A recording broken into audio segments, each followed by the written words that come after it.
Okay, welcome back to the show. It's me, Hugh, and Miranda. Yes, We're Hugh. having a fabulous show here, aren't we? It's been a great night so far. It's been absolutely amazing. In fact, where's your booze? Oh, I've been hiding it down here. Shh, don't tell anyone. Am I allowed to have a sip? Yes, of course. It's just grape juice. Yes, grape juice on camera. Okay, but I'm really thrilled that we've got Ralph Idema joining us here. And Ralph, I am, I was there when that first announcement came out, and you just said 1974, where the Turks and Caicos Islands wanted to join Canada as our 11th province, and I thought that was just a great idea at the time. And you were one of the original 7 guys that made that happen? Yeah, that's right. Can we say founding father? A founding father. I'm of the age of being a father, so in fact I'm a grandfather. So yes, we were there in '74, and it was the Prime Minister locally and the Development Minister, Leah Maguire, who had this idea of having a bigger brother with the same kind of ministerial government, democratic, parliamentary. Yeah. So we fit well. We fit better than the Americans. Right. In fact, they thought that the Americans were kind of harsh business-wise, and Canadians were nice and soft. Exactly. So, and we were. Yeah. But they wanted to do that to improve their economy.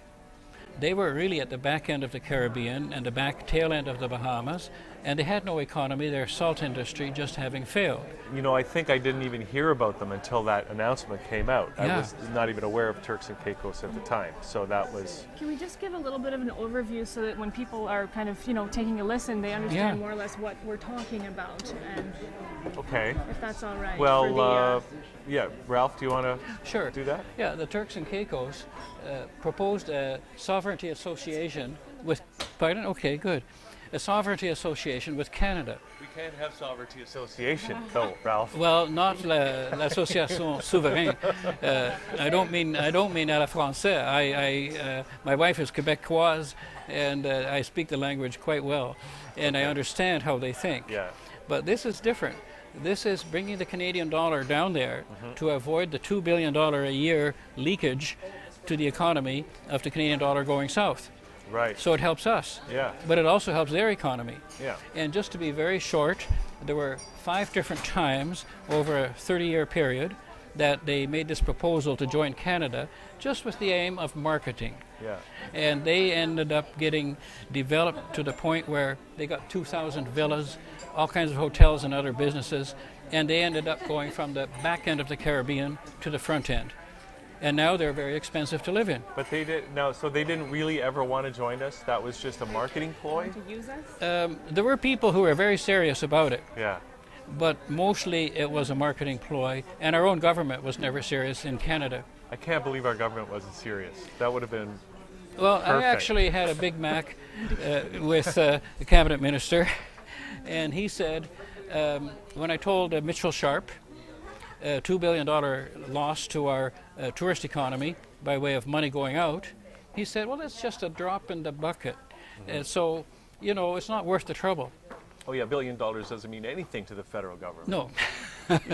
So that was the attitude. But it sure made a big difference to the Turks and Caicos. Oh yeah. And we certainly improved their economy. And we got in at the ground floor, and my claim to fame with 7 partners is that we built the country's largest resort village, Sapodilla Village. It took us 25 years from 1980 to 2005, 100% built out. That's a real feather in our cap. So we have that experience. Okay, so you're a developer. Yes. Right? So in 1974, that was the ground floor. If people wanted to get in Turks and Caicos and take advantage of a new opportunity, that was the time. But now I understand you're kind of repeating the process with a different set of islands in the Caribbean. Yes, and that is St. Kitts and Nevis. Okay. Again, we talked about the ground floor problem in the Turks where they lost their salt industry and they had to go to tourism. Well, St. Kitts just lost its sugar industry. How come? Because they had huge tracts of land, but over the last 400 years, they mined the soil. They took the nutrients out to the point where it could no longer grow properly. Right. They were not practicing proper crop rotation. Soil conversion, Yeah. So their sugar industry plus their rum industry was lost. and it hurt them economically. Yeah. And now they have developed the investment to a passport program, whereby if you invest 500,000, you get a passport because you're improving the economy. By investing, we're talking investing in property or in investing in the economy in any way? Investing in the economy in any way, but most often it's by way of condominiums. Okay. And we are doing a large agricultural project, which would count, but first we're starting by developing our presence with condominiums. And okay, so do you have your passport yet? Your St. Kitts and Nevis passport? No, my partner just went down 3 weeks ago, and he's going down again next week. Lucky guy. Okay. And his name is Ashraf, and he already has a natural suntan. Okay. I'd like to get one. Maybe I'll go down in January. Well, okay, so then is this an opportunity for Canadians to think about investing in St. Kitts and Nevis and getting a tropical passport? Yes, most definitely for Canadians, but for a lot of other nationalities too. But for Canadians, if I compare it to the condominium boom here in Toronto, and I'm very much involved because we are building seniors independent living condominiums. We have 5 sites approved for construction and 1 already finished at Niagara Falls. So I do understand the Toronto condominium industry. And this particular magazine, this month's issue, November, of Toronto Life, specializes the new elite, the immigrant.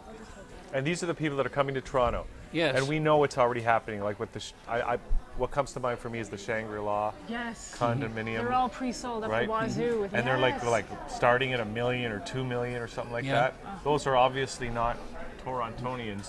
No. Not too many of them. These are the global elite that want a place in Toronto, right? Well, this particular article in Toronto Life points out that there are 25,000 people on the waiting list, and they have already paid $800,000 each. My math, that goes to about $20 billion that some bank is holding. And they're not going to get processed right away. Now, is this on the waiting list, just for 1 minute here, on the waiting list to get into the country, to Canada? Yes, and what this article points out is that these 25,000 people could make a big contribution to the condominium boom. And that would be their way into Canada? Is that well, basically what you're referencing? no, they invest with the government. Okay, so you're saying that could be their contribution to the condominium boom in Toronto or in St. Kitts? No, what I'm saying is they are not getting into Toronto because 25,000 of them are on a waiting list. Okay. And because there's such a waiting list, the government has clamped down, and in April it will go from 800,000 that you must place with the government for 5 years to 1.6 million that you will place with the government for 5 years. And then you will get a thank you letter for having helped the economy, and no money. You'll get your money back with no interest, no profit. So Once you have entry. So you have gained entry. You have taken advantage of our wonderful social services. You get to drive a taxi. Not that the people at this level would be doing that. So we're talking about a totally different level of people who do not have to be in that waiting list because they can simply get their St. Kitts passport, come in here after 3 months, and stay for 6 months. So it's a way. It's a way for them to gain entry into Canada? Into Canada. Yes. I'm not sure why you'd want to come to Canada, though, if you've got a place in St. St. Kitts. True. And that's where we started this conversation about condominium investing in St. Kitts. The advantage there is, what are our municipal taxes here? Horrendous, aren't they? And what are income taxes? Horrendous. Well, St. Kitts, and again, the Turks and Caicos comparison, they have no municipal taxes. None of these island countries do. So isn't that a big saving of maybe 25% right there? Yeah. And they have no income taxes. Okay. So about your only cost is 7% administration fee. Okay, so this is sounding really good now. So let's just get down to specifics. Let's for Canadians, people watching this show right now, like, what does it take to get into a condo? Getting a passport. In St. Kitts and Nevis? We have a basic procedure where the government down there, of course, does do very serious due diligence on you because their passport is one of the highest quality in the world. So not everyone can just get in. Right. But the basic requirement is 500,000 investment in a small condominium. And that can be rented out at $1,000 a week. And with only 50% occupancy, you could be earning $2,000 a month or $26,000 a year. Okay, I saw that on the website today. Yes. But is that realistic? 50% occupancy? I would say more normally there, 75% is. My partner paid $450 a day in off-season in October in the Marriott because it was so crowded. Okay. So if the Marriott is charging $450 a day because you had to wait till the last minute, normally it's $300 a day, well, that's a lot. So I can again compare it to the Turks and Caicos. I built product there, small cottages. The same size is currently renting online at $1,200 a week. Wow, okay. So there I'm saying $1,000 a week because the Turks and Caicos that way is a bit more expensive. Right. And I'm saying 50% occupancy, whereas the Turks is getting 75% occupancy, and St. Kitts is pretty well getting 100% occupancy. Okay, so that sounds like really attractive. Like, what does it take for somebody to get what is the cost of a condo down there? So the cost of a basic, say, 600-foot condo, which you can rent at $1,000 a week, is $500,000, and that just happens to include your passport. Oh, perfect. Yeah. So here, the cost of the passport. Of the Paris passport. Currently, the cost of the passport is $800,000, and you do not get your condominium. You get a letter of thank you 5 years later for the government having used your money. So let me ask you too, because I've heard good things about the tax benefits of Nevis and St. Kitts. Yes. So if somebody gets a condo, for example, and sets up business down there, yes, are there any tax advantages that they can? Absolutely, exactly the same tax advantages as the Turks and Caicos. Okay. And I know the company's ordinance, which governs tax advantages and governs how your corporation works. And yes, there are about 1% corporate taxes, 1.5 depending, and that's it. And there are no personal income taxes. Sounds a little bit better than Canada. A Yeah, little bit, yeah. As a layman here, just because this is all new to me, first time.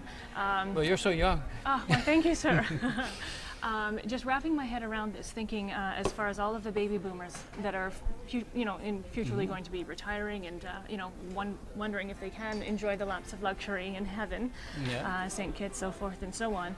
You're basically, it comes down to about 500,000.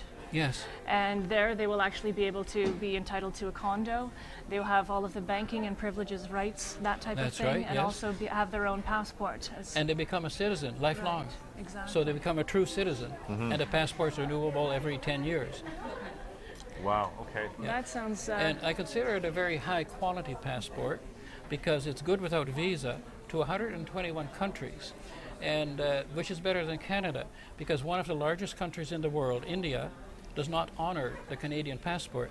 You have to take a visa, which can take 7 weeks or more. And in our case, we do not require visas of Indian passport holders, and India does not require a visa of St. Kitts passport holders. So in other words, St. Kitts passport holders, be they Canadian, be they Australian, be they Ugandan, they can get free access to India on the basis of their St. Kitts passport, which has their address, their condominium. Wow, okay. So now, are these condos, are they are they townhouse condos, or are they more like apartment-style condos? The ones we have right now are 3 and 4 story, in blocks of, say, 15. Oh, so 15 units in one building. Yes, that's right. And you could be on the first, second, third, or fourth floor. That's right, yes. Okay. And they're already built. It's not as if you're waiting for them to, That's right. This particular project that we are joint ventured with, Ocean's Edge, they have 360 units, of which 160 are already built, and now we are taking orders, and because they're already started, it will take 6 months to finish. Whereas we also have another project on Nevis, the other island, where we will be starting in February, and that will go from start to finish. We have an engineering company, and with the roads, etc., you're looking at 24 months to completion. Okay, and this is, they speak English there, They right? speak English, Et en and français? oui, on parle français français aussi. aussi, d'accord. Le nom du capital, c'est Basse-Terre. The capital of the is capital. Basse-Terre, which is obviously lower earth, whatever that means. But, you know, it's an interesting name because I think this country, as many, we're back and forth between the English and the French. Right. So you have in the names both English and French influence. Okay, very So- interesting. Okay, and just one more very, very specific question. Like, what are the condo fees like?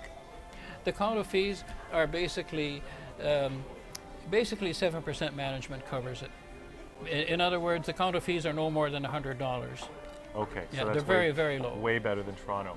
Now, Yes. what about, are there issues around condo governance in St. Kitts and Nevis like there are here in Ontario? No, because we are the developer with Ocean's Edge, and we manage, and we cover the project, and these boards and fights you get in condo management here, it's not the same thing.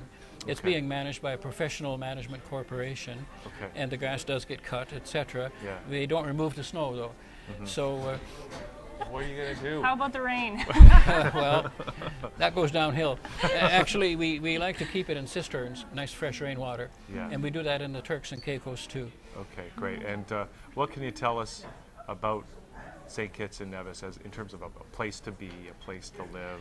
Okay, it's very cosmopolitan. For example, we talked about the Indian clientele. There are on a population of 45,000 in St. Kitts, mostly downtown. About 9,000 of them are in fact Indian, speaking both Urdu and Hindi. So, you know, they're very comfortable. And of course, French is also spoken. And it's very cosmopolitan because it's European. Here again, the comparison with the Turks and Caicos, it is strictly Canadian and North American with the New York market as well. So you only really have the Canadian and American flights in, whereas St. Kitts is truly European in nature, and you've got BOAC, KLM, Lufthansa, Swissair, they're all coming in. And the biggest new development on our island of Nevis is Saudi is developing a $400 million yacht-based marina resort. Oh, Wow. that's going to be key to all the yachters and all the boaters. Yes. Oh my goodness. And even for the boaters who like to go on cruises, we have 6 berths that will hold the largest cruise liners in the world. Beautiful. 6 at a time. Huge. I have a picture that shows the huge cruise liner as being bigger than the downtown buildings. Wow. They would. Monstrous Village. Well, you know what? Okay, I'm sold. You're sold. I'm sold, Ralph. Now I want to find out more, and I'm sure some of the people out there want to find out more too. What's the best way for them to do that? Get more information, or find out what the procedure is and how they move forward, and that sort of thing. Well, the simplest thing to remember is my name, Ralph Idema, ralph.idema@gmail.com, ralph.idema@gmail.com. So Okay, so just email you? just email me. The name is easy to remember, Ralph.Idema, good old Dutch name. I can swim across to St. Martin's there and be among my Dutch compatriots. He's also a martial artist still. Whoa, I found wasn't this here out. for that part of the conversation. So there's no website or anything, Ralph? There are websites available. Yeah. If you just Google St. Kitts, you'll find a lot. It's very simple to Google St. Kitts. You know, Gmail and the internet is so good these days. Once you're onto St. Kitts, you'll see everything. You'll see Ocean's Edge, which is there, which is where we are. Okay. And so the best St. address. Kitts and then Ocean Edge, and then they'll Yeah. basically find you that way as Oh, well? yes, yes. Okay. So, Okay. and there's one other thing too about our destination and about our clientele for the passports to paradise, and that is danger zones. We have a great network, including for security and what we call asset management, and it's all about money and protecting your assets, and even your life is a good asset. And in the Mideast, you've heard about Iran and Israel, but have you heard about Pakistan and India and the Himalayas and the way they're fighting, and they have fields of tanks with tactical weapons? Well, if there is a flare-up, it's very nice for these rich Indian and Pakistani families to have some passports, so they at least can get the women and children out quickly, and just go to one of your friendly countries, because the passport is good for all the European Union countries. So there are plenty of Indians with relatives in Switzerland or in Germany or in England. Not, you know, we don't have to be Canada-centric here, and they can simply get out for 4 months until things cool down. And the other thing is, for political and financial reasons, a lot of people want double passports. In Moscow, we've got 500 potential people under asset protection who do not want the former KGB to know where they've been. They'll scan their passport on the way in, but if you have the second passport in a safety box in Atlanta, and that's your last passport stamp on your Russian passport, from there on you're working on your St. Kitts passport, and they do not know where you've been. Wow. And for tax reasons. That's, you know, you're opening up all kinds of There's a wealth of information that is flooded over us. Yeah. I'm still thinking about the heaven passport as far as that goes. Yeah, And, the passport to paradise. Well, it is paradise. I just want to go lie on the beach. Yeah. And the other thing is, for these people who are basically wanting to get out to maybe a friendly country in Europe or to Australia for temporary protection, and like the Egyptians really had to get out. A lot of them came to Canada. A lot of them went to even Australia. And if they have one of our passports, they can go to Australia. They can go to wherever they have relatives. And then when things cool down, and they are calming down, then they can go back to Egypt. And so it's a temporary, they do not have to go to St. Kitts to get their passport. Right. So they can get it, but they will be researched. Okay. All right. Well, this has been great, Ralph, to hear about this. And gee, I'm still I thinking wish I about lived the beach. in Egypt so I could have a real good reason to get my to go passport. for 4 Yeah. months. But anyway, thanks for coming in and tell us Okay, about Hugh. this. And it's Nice a to real meet you. privilege to Yeah, meet it's nice to meet you one of the too. guys that was Yeah. almost going to make Turks and Caicos a Canadian province. So this has been a thrill. Well, we'll work on St. Kitts. Okay, great. Continue All right, on. thanks for being here. We're going to take a quick break, come back with our last guest as Liquid Launch continues. We'll be right back.